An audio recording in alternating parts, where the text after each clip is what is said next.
சினிமாக்கும் உங்களுக்கான கனெக்ஷன் எங்க எப்படி 10th முடிச்சோடனே என்ன பண்ணேன், ஏரோநாட்டிக் இன்ஜினியர் படிக்கவே கூடாத ஒரு கோர்ஸ் எதாவது எடுக்கணும் அப்படின்னு பார்த்து செலக்ட் பண்ணதான் கம்ப்யூட்டர்ல தான் ஒரு பையன் வந்து நினைக்கிறேன். ஒரு 6 மாசம் கழிச்சு எடிட் பண்ணி எடுத்துருந்தோம். 6 மாசம் தேர்ட் இயர் முடிக்கும் போது எனக்கு என்ன தெரியும், எடிட்டிங்னா டேரக்ஷனும் கொஞ்சம் ட்ரை பண்ணுவேன். அப்பதான் மங்காத்தா நமக்கு நேஷனல் அவார்டு. இப்போ வந்து திடீர்னு சூர்யா சார் ஒர்க் பண்ண வரைக்கும் பார்த்துட்டு சூர்யா சார் வந்து செகண்ட் பண்றேன்னு சொல்லிட்டு என்னோட ஃபர்ஸ்ட் அசோசியேட் பேர் ரிலீஸ் ஆகல. நான் அது வந்து ஃபீல் பண்றேன். அதோட பெரிய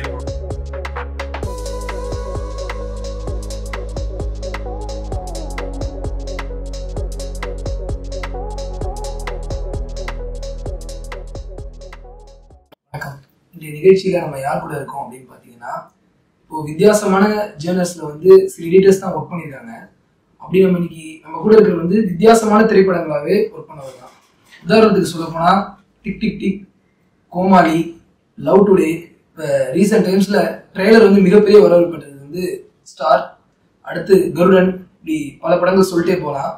அடுத்து அப்கமிங்கும் நிறைய ப்ராஜெக்ட் வச்சிருக்காரு. மிஸ்டர் பிரதீப் இ ராகவ் அவர்கள் கூட தான் நம்ம இருக்கோம்.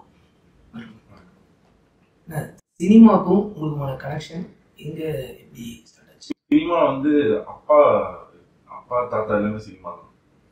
அதனால எனக்கு வரல. எனக்கு வந்து என்னன்னா, ஒரு 10th முடிச்சோடனே என்ன பண்ணேன், ஏரோநாட்டிக் இன்ஜினியர் ஆகணும்னு ஆசை இருந்துச்சு.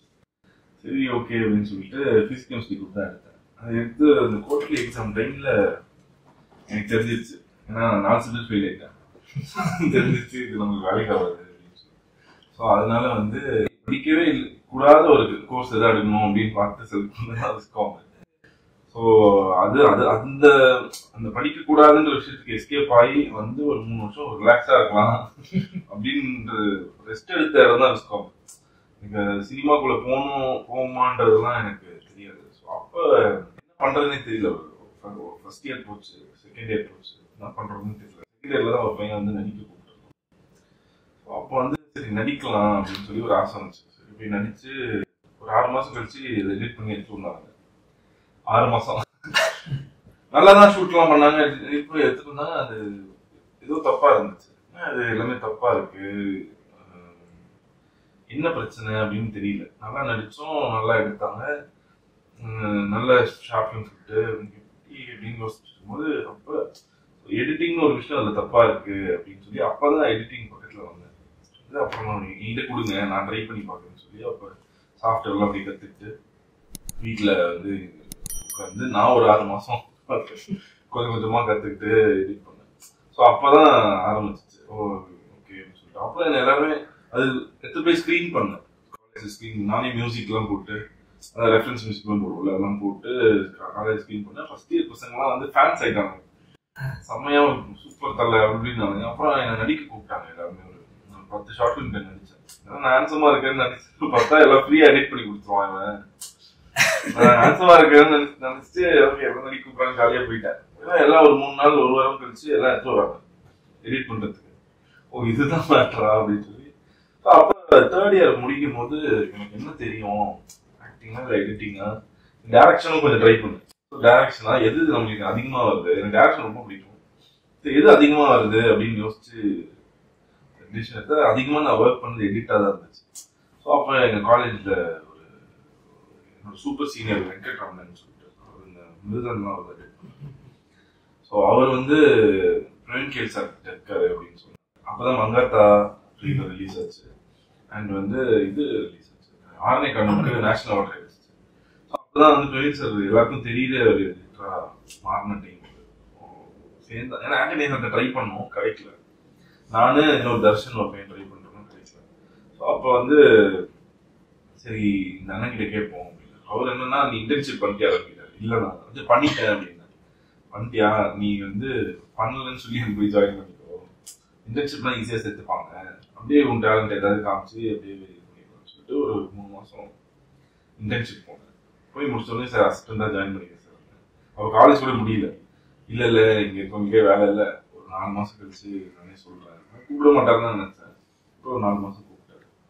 4 மாசம் கழிச்சு கூப்பிட்டு அதுக்கப்புறம் அசிஸ்டண்டா ஜாயின் பண்ணிக்கிறேன். இப்படிதான் ஆரம்பிச்சு.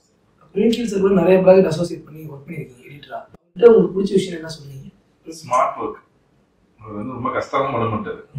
இப்படி பார்ப்பாரு, என்ன பண்ணணும்னு அவருக்கு தெரிஞ்சிடும். டப்புன்னு ஸ்மார்ட்டா ரொம்ப ஷார்ட் பீரியட்ல ஏதோ ஒன்று பண்ணிடுவாரு. நம்மளாம் 4-5 நாள் உட்காந்து தேய்ச்சிட்டு இருப்போம், என்ன வரல இது பண்ணல. அவர் வந்து ஷார்ப்பா ஸ்மார்ட் ஒர்க் பண்றாரு, டப்புன்னு முடிச்சுருவாரு. ஸோ அது எனக்கு ரொம்ப பிடிக்கும். அண்ட் வந்து எடிட்ல சொன்னீங்கன்னா அது பிடிக்கும். பட் பர்சனாவே வந்து அவர் வந்து என்ன சொல்ல, அந்த டைம்லயே வந்து சில எடிட்டர்ஸ்லாம் இருந்தாங்க. எப்படின்னா பின்னாடியே நிக்கணும், ஒரு 6 மாசம் நின்று அதுக்கப்புறம் என்னென்ன அப்சர்வ் பண்ண அப்படிலாம் ஒரு ரூல்ஸ் இருக்கும். அதெல்லாம் பிரேக் பண்ணாரு. நாங்களாம் அப்படிதான் கேட்டு வந்தோம், கேள்விப்பட்டு வந்தோம் எடிட்டர்ஸ்லாம் இப்படி இருப்பாங்கன்ட்டு. அவர் வந்து நாங்கள் வெளியே நின்று இருக்கோம், ஜாயின் பண்ணி ஒரு 2வது நாள் ஒரு 3 பேர் ஜாயின் பண்ணியிருந்தோம். வெளியே நின்று இருக்கோம். அப்போ வந்து ஏன்னா வெளியே நிற்கிறீங்க, உள்ள வந்தாதான் கற்றுக்க முடியும் சொல்லி உள்ள கூப்பிட்டு வந்து உட்கார வச்சு இது பண்ண. அதெல்லாம் ரொம்ப ரொம்ப பிடிச்ச விஷயம் அவர்கிட்ட. பர்டிகுலர் நிறைய ப்ராஜெக்ட்ஸ் இப்போ நாய்கள் ஜாக்கிரதை, அடுத்து வந்து நிறைய ப்ராஜெக்ட்ஸ் எல்லாம் ஒர்க் பண்ணுறீங்க. உங்களுக்கு ரொம்ப பிடிச்சதுன்னா எது சொல்லுவீங்க? நீங்கள் ஒர்க் பண்ண ஃபர்ஸ்ட் ஸ்டார்டிங்கில் அவர் கூட ஒர்க் பண்ணியிருக்கீங்களா அசிஸ்டன்ட் எடிட்டர், அதில் நீங்கள் எது சொல்லுவீங்க? எனக்கு இந்த ப்ராஜெக்ட் ரொம்ப பிடிச்சிருந்தது, வித்தியாசமாக இருந்தது, அப்படியே பார்க்குறப்ப எக்ஸ்பீரியன்ஸ் கொடுத்ததுன்னா நீங்கள் என்ன ப்ராஜெக்ட் சொல்லுவீங்க?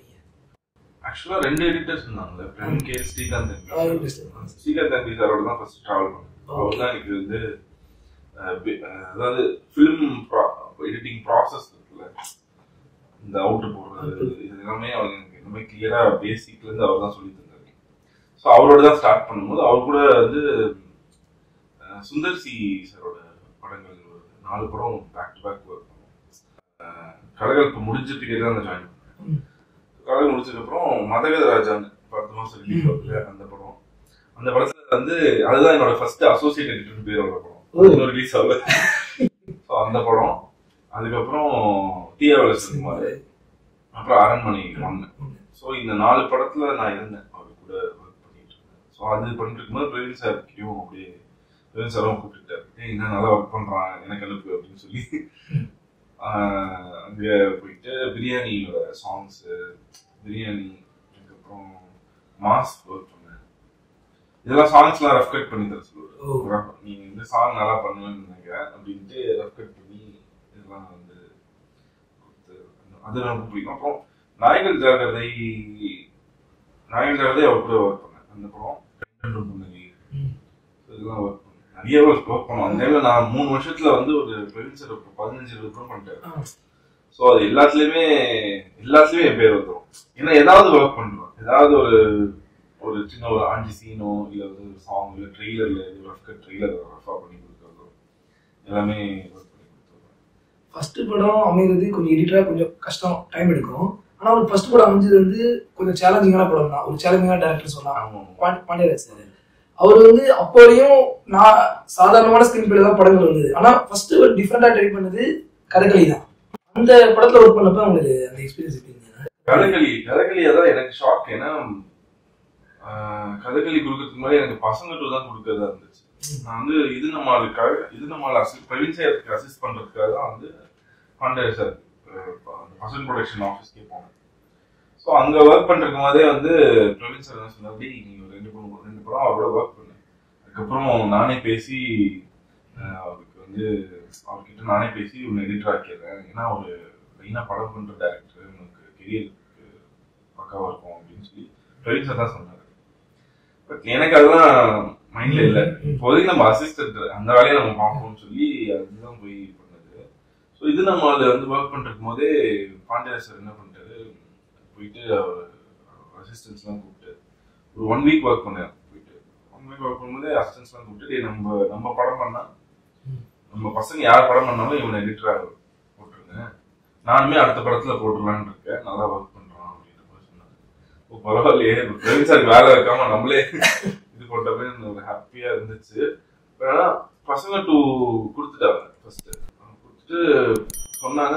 அப்போ வந்து சூர்யா சார் உள்ள இல்லை, சூர்யா சார் இல்லாத சின்ன படமா இருந்துச்சு, பசங்க ஒன்னா சின்ன படம் அந்த மாதிரி இருக்கும்போது நீ தான் எடிட்டர்னு சொல்லிட்டாரு. பட் ஆனால் அந்த ப்ரொசீஜரா வந்து எதுவும் சைன் தான் பண்ணல, அப்படியே ஒர்க் பண்ணிட்டு இருந்தேன். நம்மளுக்கு கொடுக்கறதே பெரிய விஷயம், இதுல சைன் பண்ணாதான் ஒர்க் பண்ணு சொல்ல முடியாது. ஸோ அந்த மாதிரி ஒர்க் பண்ணிட்டு இருந்த டைம் அப்போ வந்து திடீர்னு சூர்யா சார் ஒர்க் பண்ண வரைக்கும் பார்த்துட்டு சூர்யா சார் வந்து செகண்ட் ஹாஃப் நான் பண்றேன் அது வரைக்கும் வேற ஹீரோ யாரோ வச்சிருந்தாங்க. பார்த்துட்டு நான் பண்றேன்னு சொல்லிட்டு சொன்ன உடனே அப்ப படம் பெருசா உடனே பெரிய டீம் தேவைப்படுது, மியூசிக் டைரக்டர்ல இருந்து எடிட்டர் எல்லாம். ஸோ அப்போ ஆப்வியஸ்லி நானே சேர்ந்து இருந்துட்டேன். சரி ஓகே, அடுத்து பிரவீன் சார் தான் அதையும் பண்ணாரு. ஸோ அது பிரவீன் சார் பண்ணாரு. அதுக்கப்புறம் நான் அது வந்து ஃபீல் பண்ணிருந்தேன், ஐயோ உங்களுக்கு போச்சே அப்படின்னு மனசு கஷ்டம் போது அதை விட பெரிய படம் கதைகள் எனக்கு வந்து கொடுத்தாங்க. எனக்கு ஷாக்கு, நம்பிக்கையே இல்லை, இது எப்படி நம்ம ஹேண்டில் பண்ண போறோம் அப்படின்னு ஒரு பயம் இருந்துச்சு. பெரிய சேலஞ்ச் அந்த படம். ஏன்னா எந்த இடத்துல மிஸ் ஆனாலுமே இவன் புது எடிட்டர் தெரியல அப்படின்ட்டு ஃபர்ஸ்ட் படம்ன்றதுனால. ஸோ அது அந்த பயத்தோட தான் படம் ஃபுல்லாக ஒர்க் பண்ணேன்.